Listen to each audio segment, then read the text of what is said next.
Hi friends, എല്ലാവർക്കും Aaliya's little ജോയ്സിലേക്ക് സ്വാഗതം. ഇന്നത്തെ റെസിപ്പി എല്ലാവർക്കും ഇഷ്ടപ്പെടുന്ന വളരെ ഈസി ആയിട്ട് തയ്യാറാക്കാൻ പറ്റാവുന്ന പപ്പായ ഹൽവയാണ്. അപ്പോൾ ഞാനിതിനു വേണ്ടി എടുത്തിട്ടുള്ളത് ഒരു വലിയ പപ്പായയാണ്. പപ്പായ തൊലിയൊക്കെ കളഞ്ഞ് കുരുവൊക്കെ മാറ്റി ഇതുപോലെ വലിയ കഷ്ണങ്ങളായിട്ട് മുറിച്ച് വെക്കണം. അപ്പോൾ ഇത് ഏകദേശം 500 ഗ്രാം ഉണ്ട്. അപ്പോൾ ഇനി ഇത് നമുക്ക് മിക്സിയിലിട്ട് നന്നായിട്ട് അടിച്ചെടുക്കണം.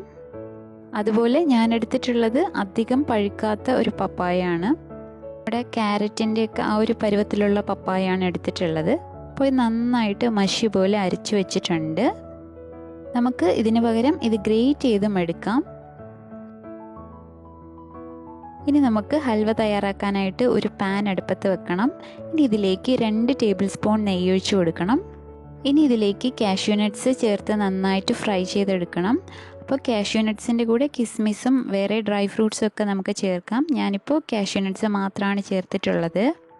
ഒരു ഗോൾഡൻ ബ്രൗൺ നിറമാവുമ്പോൾ ഇത് നമുക്ക് വറുത്ത് കോരി മാറ്റി വെക്കണം. ഇനി ഇതേ നെയ്യിൽ തന്നെ നമുക്ക് നേരത്തെ പൾപ്പാക്കി വെച്ചിരിക്കുന്ന പപ്പായ ചേർത്ത് കൊടുക്കണം. പപ്പായ ചേർത്ത് കൊടുത്തതിന് ശേഷം ഇത് നന്നായിട്ട് നെയ്യിലിട്ട് മൂപ്പിച്ചെടുക്കണം. അപ്പോൾ പപ്പായയുടെ ആ ഒരു പച്ച മണമൊക്കെ മാറുന്നതിന് വേണ്ടിയിട്ടാണ് നമ്മളിങ്ങനെ നെയ്യിൽ മൂപ്പിച്ചെടുക്കുന്നത്. അപ്പോൾ ഒരു 3-4 മിനിറ്റ് നേരത്തേക്ക് നമുക്കിതിങ്ങനെ മൂപ്പിച്ചെടുക്കാം.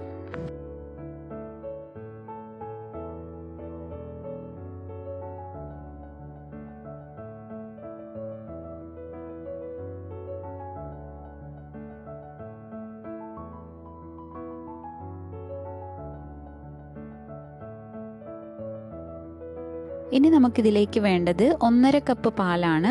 അപ്പോൾ ഇതിന് വേണ്ടിയിട്ട് ആദ്യം ഞാൻ 1 കപ്പ് പാൽ ഒഴിച്ച് കൊടുത്തിരിക്കുകയാണ്. പാലൊഴിച്ചതിന് ശേഷം നന്നായിട്ടൊന്ന് മിക്സ് ചെയ്ത് കൊടുക്കണം.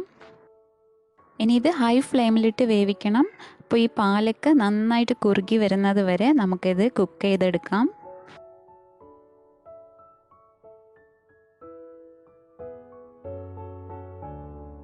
ഇപ്പോൾ പാലൊക്കെ ഏകദേശം കുറുകി വന്നിട്ടുണ്ട്. നമുക്കിനി ബാക്കിയുള്ള പാലും കൂടി ഇതിലേക്ക് ചേർത്ത് കൊടുക്കാം.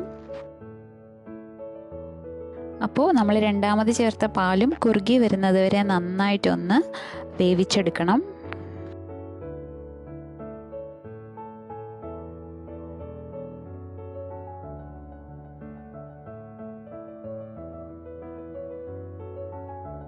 ഇനി നമ്മളിതിലേക്ക് ചേർക്കാൻ പോകുന്നത് 1 കപ്പ് പഞ്ചസാരയാണ്. പഞ്ചസാരയുടെ അളവ് നമ്മുടെ ഇഷ്ടത്തിനനുസരിച്ച് കൂട്ടിയോ കുറച്ചൊക്കെ ഉപയോഗിക്കാം. ഇനി ഇത് നന്നായിട്ടൊന്ന് മിക്സ് ചെയ്ത് കൊടുക്കണം.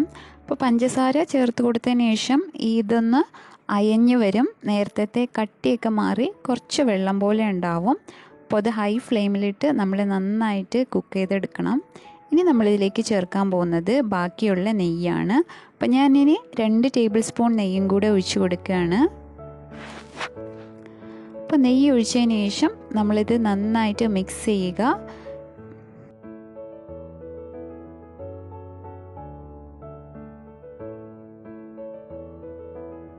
നമ്മളിതിലേക്ക് ഏലക്ക പൊടിച്ചതും കൂടി ചേർത്ത് കൊടുക്കാം. ഏലക്കാപ്പൊടി അല്ലെങ്കിൽ നമ്മുടെ മുഴുവൻ ഏലക്ക ചതച്ചത് ചേർത്ത് കൊടുക്കാം. ഏലക്ക ചേർത്തതിന് ശേഷം നന്നായിട്ട് മിക്സ് ചെയ്ത് കൊടുക്കണം. ഇനി ഹൽവയിലുള്ള വെള്ളമൊക്കെ വറ്റി നല്ല തിക്കാവുന്നത് വരെ കണ്ടിന്യൂസ് ആയിട്ട് ഇളക്കി കൊടുക്കണം.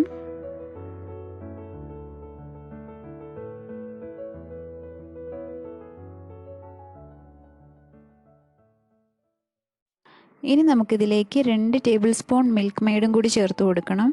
അപ്പോൾ ഇത് ഓപ്ഷനിലാണ്, ഇത് വേണമെങ്കിൽ ചേർത്താൽ മതിയാവും.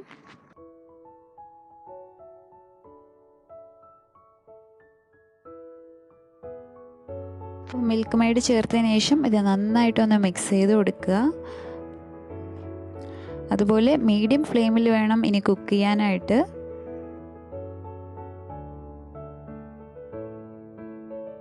നമ്മുടെ ഹൽവ ഏകദേശം തിക്കായി വന്നിട്ടുണ്ട്.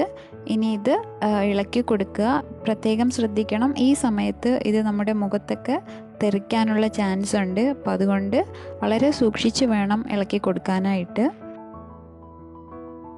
ഈ സമയത്ത് ഹൽവയുടെ സൈഡിൽ നിന്ന് നെയ്യൊക്കെ തെളിഞ്ഞ് വിട്ട് വന്നിട്ടുണ്ട്.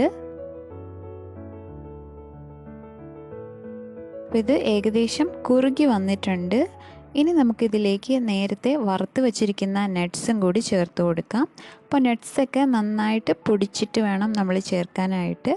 ചേർത്തതിന് ശേഷം നന്നായിട്ടൊന്ന് മിക്സ് ചെയ്ത് കൊടുക്കണം. നമുക്കിനി ഇതിൻ്റെ സ്റ്റൗ ഓഫ് ചെയ്ത് കൊടുക്കാം. അപ്പോൾ ടോട്ടൽ 20-25 മിനിറ്റാണ് ഈ ഹൽവ തയ്യാറാക്കാൻ എടുത്തിട്ടുള്ളത്. അപ്പോൾ വളരെ ടേസ്റ്റി ആൻഡ് ഹെൽത്തി ആയിട്ടുള്ളൊരു ഹൽവ റെസിപ്പിയാണിത്. അപ്പോൾ നിങ്ങളെല്ലാവരും ട്രൈ ചെയ്ത് നോക്കുക. സ്പൂൺ കൊണ്ട് തന്നെ കോരി കഴിക്കാൻ പറ്റിയ തരത്തിലുള്ളൊരു നല്ലൊരു ഹൽവ റെസിപ്പിയാണ്. എല്ലാവർക്കും ഇഷ്ടമായി എന്ന് വിചാരിക്കുന്നു. ഇഷ്ടമായാൽ ലൈക്ക് ചെയ്യാനും ഷെയർ ചെയ്യാനും പിന്നെ സബ്സ്ക്രൈബ് ചെയ്യാനും മറക്കരുത്. മറ്റൊരു റെസിപ്പിയായിട്ട് കാണുന്നവരേക്കും stay blessed and thanks for watching.